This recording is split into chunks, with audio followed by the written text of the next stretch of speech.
আল্লাহ বলতেছেন নিজে যে আমি তোমাদের জন্য লাকুম, আমি তোমাদের জন্য পছন্দ করলাম ইসলামকেই ধর্ম।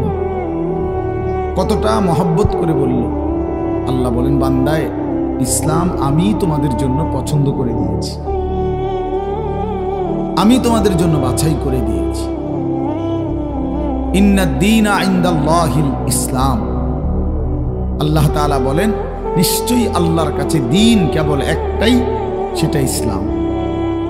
ধর্ম কেবল একটাই, পৃথিবীতে ধর্ম একটাই, সেটা ইসলাম ধর্ম। অন্য যেগুলো এটা কোনোটাই কি গ্রহণযোগ্য কিছু না। হিন্দু বলেন, বৌদ্ধ বলেন, ইহুদি বলেন, খ্রিস্টান বলেন, এরা কেন তাদের এই ধর্ম বিশ্বাস নিয়ে পড়ে আছে এটা তারাই বলতে পারে।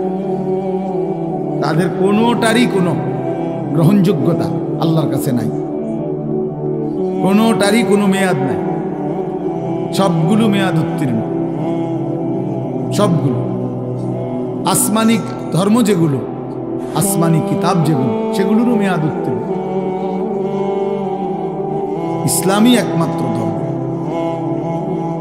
ওয়ামান ইয়াবতাগি গায়রাল ইসলামি দীনান ফালান ইউকবালা মিনহু ওয়া হুয়া ফিল আখিরাতি মিনাল খাসিরিন। আল্লাহ তাআলা বলেন ইসলামকে ব্যতীত বাদ দিয়ে অন্য যেই কোনো ধর্ম মতাদর্শকে যে নিজের জন্য গ্রহণ করবে, তালাশ করবে, ফালান ইউকবালা মিনহু, সেটা কখনোই তার থেকে আল্লাহ তাআলা গ্রহণ করবেন না, কখনোই না। লান নফি তাকিদ বলান, কখনোই না। আরবি গ্রামারের অর্থ হিসাবে এটা কখনোই গ্রহণ করবেন না। ইসলাম ব্যতীত অন্য ধর্ম থেকে পৃথিবীর সব ভালো কাজ করলেও আল্লাহ সেটা গ্রহণ করবেন আখিরাতের জন্য। একেবারে পৃথিবীর সমস্ত কল্যাণকর কাজ করলো কোনো ইহুদি খ্রিস্টান, পৃথিবীর সবগুলো ভালো কাজ সেই করলো, অথচ খ্রিস্টান, অথচ ইহুদি এই অবস্থায় মৃত্যু হলো, তো তার আখিরাত ব্যর্থ। হিন্দু বৌদ্ধ, এটা তার আখিরাত ব্যর্থ, পরকাল ব্যর্থ। হ্যাঁ, দুনিয়া ভাত মিলতে পারে, দুনিয়ায় কিছু মান সম্মান মিলতে পারে, দুনিয়ায় কিছু ক্ষমতা, প্রভাব, প্রতিপত্তি, নেতৃত্ব, কর্তৃত্ব, এগুলো মিলতে পারে, এগুলো আল্লাহ দিবে বলছে। কিন্তু আখিরাত একেবারেই ব্যর্থ।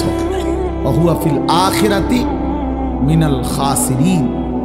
আল্লাহ বলেন সে আখিরাতে ক্ষতিগ্রস্তদের অন্তর্ভুক্ত হবে। খালাস, স্পষ্ট কথা। আল্লাহ তাআলা বলেন সমস্ত কাফের বেঈমান কিয়ামতের দিন তাদের যাবতীয় কর্মকাণ্ড, তাদের জীবনের সমস্ত কর্ম মিজানের পাল্লায় যখন ওজনের জন্য দেয়া হবে, ফালা নুকিমু লাহুম ইয়াউমাল কিয়ামাতি ওয়াজনা।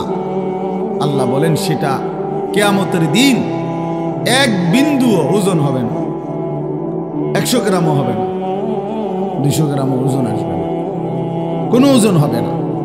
এটা ব্যর্থ, খাসারা মানে লস, ব্যর্থ। এজন্য বললাম ভাই, এটা ইনসাফের সাথে ভাবা উচিত। ইসলামই একমাত্র ধর্ম, ইসলামই আল্লাহর পছন্দ। অনাগত কিয়ামত পর্যন্ত পৃথিবীতে ইসলামই একমাত্র আল্লাহর মনোনীত। অতএব এতটা নিশ্চিত ধর্ম আল্লাহ তাআলা আমাদেরকে দিলেন এবং এটাই একমাত্র গ্রহণযোগ্য বললেন। সেই ধর্ম, সেই ধর্মের বিধান, আল্লাহর কোরআন, রাসূলুল্লাহ সাল্লাল্লাহু আলাইহি সাল্লামের সুন্নাহ, হাদিস প্রতিনিয়ত প্রত্যাখ্যান করা, আমাদের জীবন থেকে সরিয়ে দেওয়া। তা আমি মুসলমানই রইলাম কেমনে? আমার পরিচয় মুসলিম হলো কিভাবে বলেন? কোন যুক্তিতে?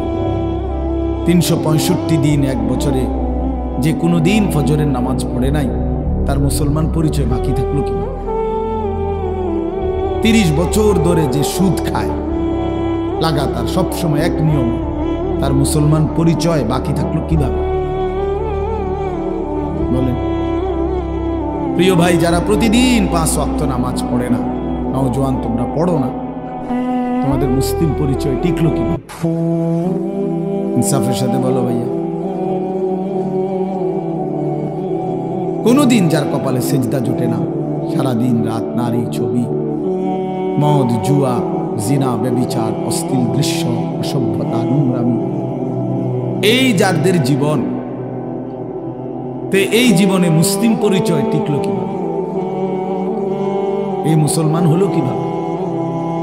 মুসলমান তো দূরে থাক, এ তো মানুষ না। বুট বাদামও খাইও না ভাই, এটাও অভদ্রতা। শতভাগ মনোযোগী হইলে ভালো আল্লাহর কথার কথা। একবারে বুট বাদাম খাওয়া উচিত।